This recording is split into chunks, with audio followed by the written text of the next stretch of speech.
ఏ సత్య 2 రోజుల పాటు టీడీపీ మహానాడు చాలా సక్సెస్ఫుల్గా జరిగిందని నేతలంతా కూడా ఖుషిగా ఉన్నారు. మరి థర్డ్ డే విశేషాలు ఏంటి, ఎలా ఉండబోతుంది?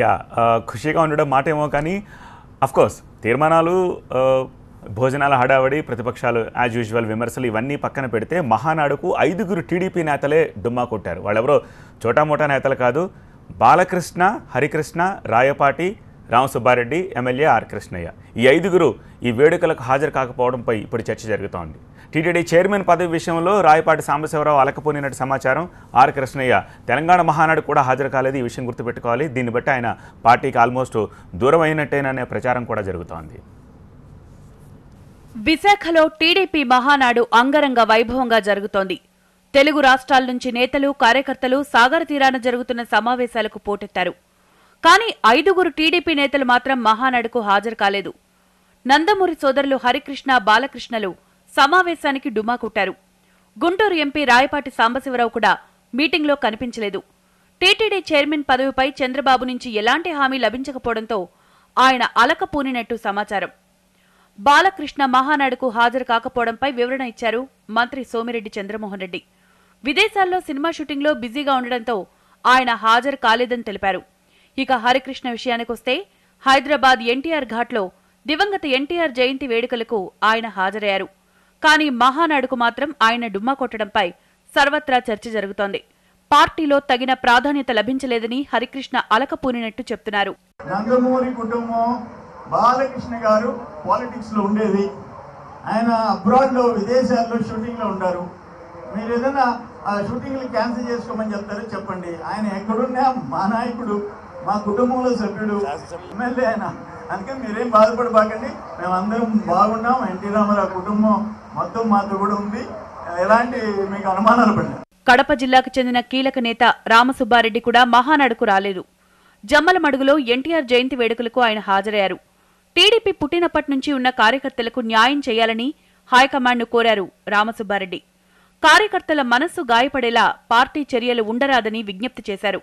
ఎమ్మెల్యే ఆదినారాయణ రెడ్డికి మంత్రి పదవి ఇచ్చినప్పటి నుంచి ఆయన తీవ్ర అసంతృప్తితో రగిలిపోతున్నారు.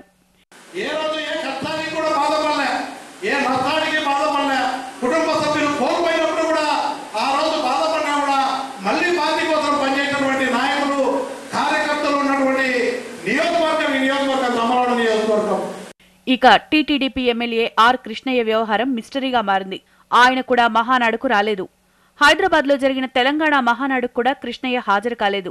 ఆయన టీడీపీకి దూరమైనట్టే అని ప్రచారం జరుగుతోంది. పార్టీ కార్యక్రమాలకు కృష్ణయ్య గత కొద్ది రోజులుగా దూరంగా ఉంటున్నారు. చివరి రోజు. సో ఈ రోజైనా ఈ 5 ఎవరైనా అటెండ్ అవుతారా మనం చూడాలి. ప్రత్యూష, మహానాడులో తీర్మానాల విషయం అలా పక్కన పెడితే తెలంగాణలో ప్రభుత్వం చేయించిన సర్వే ఇప్పుడు చాలా హాట్ టాపిక్ అయి కూర్చున్నట్టు. నిజంగానే ఇప్పుడు తెలంగాణలో సీన్ రివర్స్ అయిపోయింది. తెలంగాణ రాకముందు టీఆర్ఎస్ చేసిన డిమాండ్ని ఇప్పుడు కాంగ్రెస్ చేస్తోంది. కేసీఆర్ వెంటనే సీఎం పదవికి రాజీనామా చేసి ఎన్నికల్లో గెలవాలని పీసీసీ చీఫ్ ఉత్తమ్ కుమార్ రెడ్డి సవాల్ విసిరారు. అయితే తెలంగాణ సెంటిమెంట్ పై అప్పట్లో ఎన్నికల్లో పోటీకి సిద్ధం కాని నేతలు ఇప్పుడు సవాల్ విసరడం విడ్డూరంగా ఉందని టీఆర్ఎస్ కౌంటర్ ఇచ్చింది.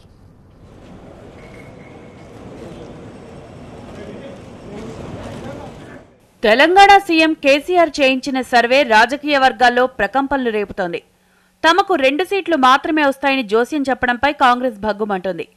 కేసీఆర్కు దమ్ముంటే సీఎం పదవికి రాజీనామా చేసి ముందస్తు ఎన్నికలకు వెళ్లాలని ఆ పార్టీ నేతలు సవాల్ విసురుతున్నారు. ఇప్పటికిప్పుడు ఎన్నికలు నిర్వహిస్తే ఎవరి బలమేంటో తెలుస్తుందంటున్నారు పీసీసీ చీఫ్ ఉత్తమ్. అయితే ముందస్తు ఎన్నికలపై మాట్లాడే హక్కు కాంగ్రెస్కు లేదని టీఆర్ఎస్ కౌంటర్ ఇచ్చింది. తెలంగాణ ఉద్యమం సమయంలో రాజీనామాల సవాల్ని ఎదుర్కోవడానికి ఒక్క కాంగ్రెస్ నేత కూడా ముందుకు రాలేదని విమర్శించింది. నిజంగా నువ్వు గెలుస్తావని నమ్మకం ఉంటే ఈ బోగస్ సర్వేలు మానేసేయాలి. అసలు ఏదో నిజంగా ఆ బోగస్ సంస్థ ఎవరో, వీళ్ళు ఏం రాసుకుంటున్నారో ఇంట్లోకి సరదాగా 111 ఎందుకండి, 119 రాసుకొని ఇంట్లో ఇంకా సంతోషంగా ఉండి చెప్పరాదండి. ఇంకా హ్యాపీ ఫీల్ అవుతుంది కదా 119 రాసుకుంటే. పూర్తిగా అసలు ప్రజల్లో అడుగంటి పోతున్నారని చెప్పి అదేదో వాళ్ళ క్యాడర్స్కి మొరాల్ బూస్టింగ్ కోసం ఒక బోగస్ సర్వే చేసుకుని ముందుకు వచ్చిండు. నువ్వు కాన్స్టిట్యూషన్ వయలేషన్ గా డిఫెక్ట్ అయిన వాళ్ళని రిజైన్ చేసి పోటీ చేయించు. ఇప్పుడు చేయించు. ఇప్పుడు మేము ఓడిపోతే అది మా ఓటమి మేము ఒప్పుకుంటాం. ఇప్పటికిప్పుడు ఎన్నికలు జరిగితే టీఆర్ఎస్ 111 సీట్లలో గెలుస్తుందని కేసీఆర్ సర్వే సారాంశం. కాంగ్రెస్కు 2 సీట్లు, మజ్లిస్కు 6 సీట్లు వస్తాయని కేసీఆర్ జోస్యం చెప్పారు. మధిర, కల్వకుర్తి సీట్లలో మాత్రమే కాంగ్రెస్ గెలిచే ఛాన్స్ ఉందని కేసీఆర్ అన్నారు. ఇటీవల తాము చేపట్టిన సర్వే రిపోర్టును నియోజకవర్గాల వారీగా ఎమ్మెల్యేలకు అందించారు కేసీఆర్. రాబోయే ఎన్నికల్లో తమదే విజయమని, ప్రభుత్వ పథకాలను ప్రజల్లోకి తీసుకువెళ్లాలని ఎమ్మెల్యేలకు సీఎం కేసీఆర్ దిశానిర్దేశం చేశారు. తెలంగాణ ఉద్యమం సమయంలో రాజీనామాలను అస్త్రంగా మలుచుకున్నారు కేసీఆర్. సెంటిమెంట్కు పరీక్ష సమయంలో ప్రతిసారి ఉప ఎన్నికలకు వెళ్లారు. అయితే ఇప్పుడు సీన్ రివర్స్ అయింది. కాంగ్రెస్ నేతలు ఆయన రాజీనామాకు డిమాండ్ చేస్తున్నారు. కేసీఆర్ సర్వేపై అటు టీడీపీ నేతలు, ఇటు బీజేపీ నేతలు కూడా విమర్శలు కురిపిస్తున్నారు. టీఆర్ఎస్ కార్యకర్తల్లో మనోధైర్యం నింపడానికే కేసీఆర్ ఇలాంటి సర్వేలు చేయిస్తున్నారని ఆరోపించారు. అంటే మన సత్య, భారతీయులు అంతరిక్షంలోకి వెళ్లే రోజు ఎప్పుడు వస్తుందంటారు? Very soon. ఇప్పుడే చెప్పాను నేను, ఒక మైలురాయిని చేరుకోబోతుందని. That is nothing none other than భారతీయుల అంతరిక్షంలోకి వెళ్లే రోజు ఎంతో దూరంలోనే లేదు. ఇస్రో దీనికోసం ఒక రాకెట్ను సిద్ధం చేస్తోంది. జూన్ 5న నెల్లూరు జిల్లా షార్ కేంద్రం నుంచి GSLV Mark 3 ప్రయోగంతో GSAT-19 ఉపగ్రహాన్ని నీటిలోకి పంపించబోతోంది. ఈ ప్రయోగం కనుక విజయవంతం అయింది అంటే కనుక ఇంటర్నెట్ సేవలు 4 రెట్లు స్పీడ్ అయిపోతాయి. అంతేకాదు కేంద్రం అనుమతిస్తే చివరికి ప్రత్యూష్ అడిగినట్టు తొందరలోనే మనం మానవ సహిత రాకెట్ని అంతరిక్షంలోకి తీసుకెళ్లేందుకు ఇస్రో ప్రయత్నాలు సిద్ధం చేస్తోంది. భారత్ అంతరిక్ష పరిశోధన సంస్థ ఇస్రో మరో అద్భుత విజయానికి చేరువవుతోంది. GSLV Mark 3 ప్రయోగానికి సర్వం సిద్ధమైంది. జూన్ 5న శ్రీహరికోటలోని షార్ కేంద్రం నుంచి GSAT-19 ఉపగ్రహాన్ని నింగిలోకి పంపుతారు. 200 ఏనుగుల బరువున్న ఉపగ్రహాన్ని ఈసారి నింగిలోకి పంపించడం విశేషం. భారత్ తయారు చేసిన అతిపెద్ద రాకెట్ ఇదే కావడం విశేషం.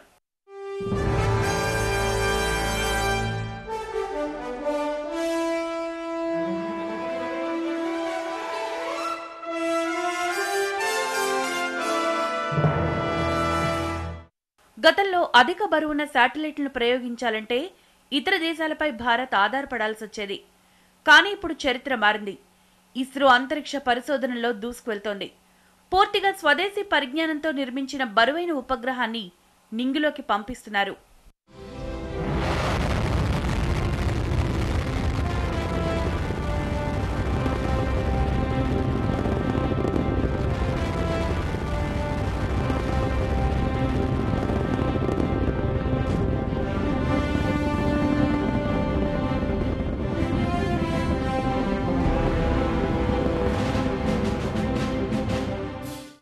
షార్లోని సెకండ్ లాంచ్ ప్యాడ్ నుంచి ఈ ప్రయోగాన్ని చేస్తున్నారు. జూన్ 5వ తేదీన సాయంత్రం 4:58 ఈ ప్రయోగాన్ని చేసేందుకు ఇస్రో సన్నాహాలు చేసింది. GSLV Mark 3 ప్రయోగం తప్పకుండా విజయవంతమవుతుందని ఇస్రో శాస్త్రవేత్తలు అంటున్నారు. భవిష్యత్తులో మానవుణ్ణి అంతరిక్షంలోకి పంపించడమే లక్ష్యంగా ఈ ప్రయోగం చేస్తున్నట్టు తెలిపారు. అంతేకాదు ఇంటర్నెట్ సేవలకు కూడా ఈ ఉపగ్రహ ప్రయోగంతో చాలా లాభం. 4 రెట్లు ఇంటర్నెట్ స్పీడ్ అవుతుందని శాస్త్రవేత్తలు చెప్తున్నారు. KA బ్యాండ్, KU బ్యాండ్ అనే అప్పర్ ఫ్రీక్వెన్సీ బ్యాండ్స్ కలిగిన ట్రాన్స్పాండర్స్ని తీసుకొని వెళ్తుంది. దీని ద్వారా హై స్పీడ్ అది ఇంటర్నెట్ కమ్యూనికేషన్ అంటే దాదాపు 4GB 4 GB data transfer rate కలిగిన నెట్వర్క్ని ఏర్పరచబోతూ ఉన్నది. కాబట్టి 2 దశలను అంతకుముందే అది విజయవంతంగా పరీక్షించారు ఇస్రో వారు. ఇప్పుడు జరగబోయే పరీక్ష ఏంటంటే మరొక క్రయో స్టేజ్ రెగ్యులర్ టెస్టింగ్స్ మహేంద్రగిరిలో చేసుకున్న తర్వాత ఈరోజు అది జూన్ 5న ఫ్లైట్ టెస్టింగ్ కోసం రెడీ అవుతుంది. దాదాపు 12 ఏళ్ల నుంచి ఈ ప్రయోగం కోసం ఇస్రో శాస్త్రవేత్తలు కష్టపడుతున్నారు. ఇది విజయవంతం కావాలని స్థానికులు ఆశాభావం వ్యక్తం చేశారు. జరిగే ఈ ప్రయోగంలో వాడుతున్నటువంటి క్రయో C-25 అనే ఇంధనాన్ని దీంట్లో అమరుస్తున్నారు. ఈ అమర్చే ఈ ప్రయోగం విజయవంతం కావాలని, ఈ కృషి ఫలించాలని ISRO కుటుంబానికి అందరికీ కూడా మేము ఆ కృషి ఫలించాలని అభినందిస్తున్నాం, కోరుకుంటున్నాం. ప్రస్తుతం భారత్ దగ్గర PSLVతో పాటు GSLV పరిజ్ఞానం అందుబాటులో ఉంది. మన ఉపగ్రహాలతో పాటు విదేశీ ఉపగ్రహాలను కూడా నింగిలోకి పంపించి ఇస్రో వాణిజ్యపరంగా కూడా లాభాలను ఆర్జిస్తోంది. సో అనదర్ 1 వీక్ మనం మరొక సక్సెస్ని ఇస్రో ఖాతాలో వేసుకోబోతోంది. దాన్ని మనంతా కూడా విట్నెస్ చేద్దాం ప్రత్యూష. ఎస్, ముళ్ళుని ముళ్ళుతోనే తీయాలి అంటారు, వజ్రాన్ని వజ్రంతోనే కొయ్యాలి అంటారు. ఇక డర్టీ వార్లో గెలవాలంటే డర్టీగానే ప్రవర్తించాలి. ఈ మాటలు అనేది ఎవరో కాదు, భారత ఆర్మీ చీఫ్ బిపిన్ రావత్. రాళ్లదాడిని అడ్డుకోవడానికి కాశ్మీర్ యువకుడిని జీపు కట్టేసిన మేజర్ గొగోయ్ను ఆయన పూర్తిగా సమర్థించారు. ఆందోళనకారులను అదుపు చేసేందుకు కాశ్మీర్లో కొత్త పద్ధతులు ఉపయోగించడంలో తప్పు లేదన్నారు.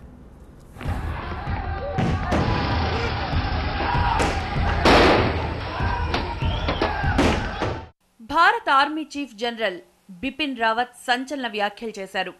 జమ్మూ కాశ్మీర్లో ఉగ్రవాదుల ఏరివేతకు సైన్యం ఉపయోగిస్తున్న పద్ధతులను ఆయన పూర్తిగా సమర్థించారు. ముఖ్యంగా భద్రతా దళాలపై రాళ్లు విసిరే అల్లరి మూకలను కఠినంగా అణిచివేయాలని సూచించారు. డర్టీ వార్ను వినూత్నంగా ఎదుర్కోవాల్సిన అవసరం ఉందన్నారు ఆర్మీ చీఫ్. శ్రీనగర్లో లోక్సభ ఉప ఎన్నికల పోలింగ్ సందర్భంగా మేజర్ గొగోయ్ చేసిన పనిని బిపిన్ రావత్ పూర్తిగా సమర్థించారు. ఓ కాశ్మీర్ యువకుణ్ణి తన జీప్ ముందు కట్టేసి తీసుకువెళ్లారు మేజర్ గొగోయ్. రాళ్ల దాడి నుంచి ఎన్నికల సిబ్బందిని కాపాడడానికి ఆయన ఆ యువకుణ్ణి రక్షణ కవచంగా ఉపయోగించుకున్నారు. ప్రత్యేక పరిస్థితుల్లో ఆర్మీ ఇలా ప్రవర్తిస్తే తప్పులేదన్నారు జనరల్ బిపిన్ రావత్.